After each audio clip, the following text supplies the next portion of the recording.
This is my niece, Stella. She's just turned 1 and started to walk. And she's walking in that really cool way that 1-year-olds do, kind of teetering, my body's moving too fast for my legs kind of way. It is absolutely gorgeous. And one of her favourite things to do at the moment is to stare at herself in the mirror. She absolutely loves her reflection. She giggles and squeals and gives herself these big, wet kisses. It is beautiful. Apparently all of her friends do this, and my mum tells me that I used to do this, and it got me thinking, when did I stop doing this? When is it suddenly not okay to love the way that we look? Because apparently we don't. 10,000 people every month Google, "Am I ugly?" This is Faye. Faye's 13 and she lives in Denver. And like any teenager, she just wants to be liked and to fit in. It's Sunday night. She's getting ready for the week ahead at school. And she's slightly dreading it. She's a bit confused because despite her mum telling her all the time that she's beautiful, every day at school, someone tells her that she's ugly. Because of the difference between what her mum tells her and what her friends at school or her peers at school are telling her, she doesn't know who to believe.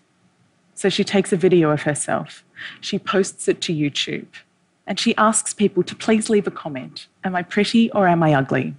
Well, so far, Faye has received over 13,000 comments. Some of them are so nasty they don't bear thinking about. This is an average, healthy-looking teenage girl receiving this feedback at one of the most emotionally vulnerable times in her life. Thousands of people are posting videos like this, mostly teenage girls, reaching out in this way. But what's leading them to do this?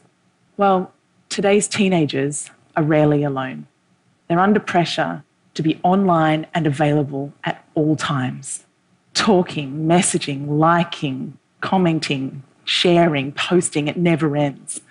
Never before have we been so connected, so continuously, so instantaneously, so young. And as one mum told me, it's like there's a party in their bedroom every night. There's simply no privacy. And the social pressures that go along with that are relentless. This always-on environment is training our kids to value themselves based on the number of likes they get and the types of comments that they receive. There's no separation between online and offline life. What's real or what isn't is really hard to tell the difference between.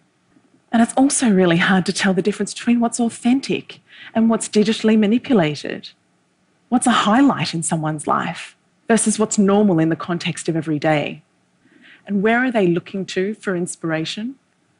Well, you can see the kinds of images that are covering the news feeds of girls today.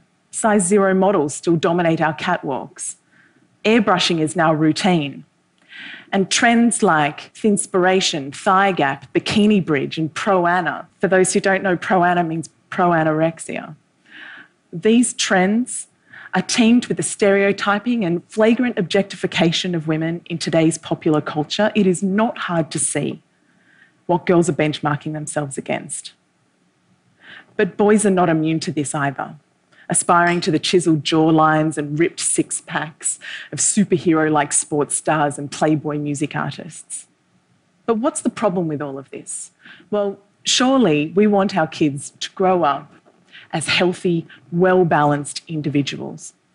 But in an image-obsessed culture, we are training our kids to spend more time and mental effort on their appearance at the expense of all of the other aspects of their identities. So things like their relationships, the development of their physical abilities and their studies and so on begin to suffer. 6 out of 10 girls are now choosing not to do something because they don't think they look good enough. These are not trivial activities. These are fundamental activities to their development as humans and as contributors to society and to the workforce. 31%, nearly 1 in 3 teenagers are withdrawing from classroom debate. They're failing to engage in classroom debate because they don't want to draw attention to the way that they look. 1 in 5 are not showing up to class at all on days where they don't feel good about it. And when it comes to exams, if you don't think you look good enough, specifically if you don't think you are thin enough, you will score a lower grade point average than your peers who are not concerned with this. And this is consistent across Finland, the US, and China, and is true regardless of how much you actually weigh. So to be super clear, we're talking about the way you think you look, not how you actually look. Low body confidence is undermining academic achievement. But it's also damaging health. Teenagers with low body confidence do less physical activity, eat less fruits and vegetables, partake in more unhealthy weight control practices that can lead to eating disorders. They have lower self-esteem. They're more easily influenced by people around them, and they're at greater risk of depression. And we think it's for all of these reasons that they take more risks with things like alcohol and drug use, crash dieting, cosmetic surgery, unprotected earlier sex, and self-harm. The pursuit of the perfect body is putting pressure on our healthcare systems and costing our governments billions of dollars every year. And we don't grow out of it. Women who think they're overweight, again, regardless of whether they are or are not, have higher rates of absenteeism. 17% of women would not show up to a job interview on a day where they weren't feeling confident about the way that they look. Have a think about what this is doing to our economy. If we could overcome this, what that opportunity looks like. Unlocking this potential is in the interest of every single one of us. But how do we do that? Well, talking on its own only gets you so far. It's not enough by itself. If you actually want to make a difference, you have to do something. And we've learned there are 3 key ways. The first is we have to educate for body confidence. We have to help our teenagers develop strategies to overcome image-related pressures and build their self-esteem. Now, the good news is that there are many programs out there available to do this. The bad news is that most of them don't work. I was shocked to learn that many well-meaning programs are inadvertently actually making the situation worse. So we need to make damn sure that the programs that our kids are receiving are not only having a positive impact, but having a lasting impact as well. And the research shows that the best programs address 6 key areas. The first is the influence of family, friends, and relationships. The second is media and celebrity culture. Then how to handle teasing and bullying.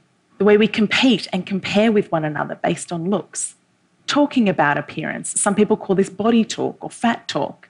And finally, the foundations of respecting and looking after yourself. These 6 themes are crucial starting points for anyone serious about delivering body confidence education that works. And education is critical, but tackling this problem is going to require each and every one of us to step up and be better role models for the women and girls in our own lives, challenging the status quo of how women are seen and talked about in our own circles. It is not okay that we judge the contribution of our politicians by their haircuts or the size of their breasts, or to infer that the determination or the success of an Olympian is down to her not being a looker. We need to start judging people by what they do, not what they look like. We can all start by taking responsibility for the types of pictures and comments that we post on our own social networks. We can compliment people based on their effort and their actions and not on their appearance. And let me ask you, when was the last time that you kissed a mirror? Ultimately, we need to work together as communities, as governments, and as businesses to really change this culture of ours, so that our kids grow up valuing their whole selves, valuing individuality, diversity, inclusion.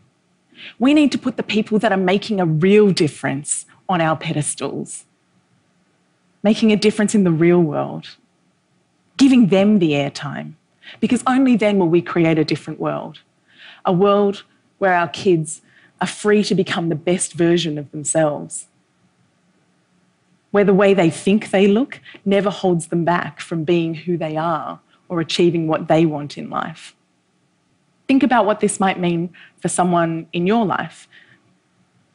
Who have you got in mind? Is it your wife, your sister, your daughter, your niece, your friend? It could just be the woman a couple of seats away from you today. What would it mean for her if she were freed from that voice of her inner critic, nagging her to have longer legs, thinner thighs, smaller stomach, shorter feet? What could it mean for her if we overcame this and unlocked her potential in that way? Right now, our culture's obsession with image is holding us all back. But let's show our kids the truth. Let's show them that the way you look is just one part of your identity. And that the truth is we love them for who they are and what they do and how they make us feel. Let's build self-esteem into our school curriculums. Let's each and every one of us change the way we talk and compare ourselves to other people. And let's work together as communities, from grassroots to governments, so that the happy little one-year-olds of today become the confident change makers of tomorrow. Let's do this.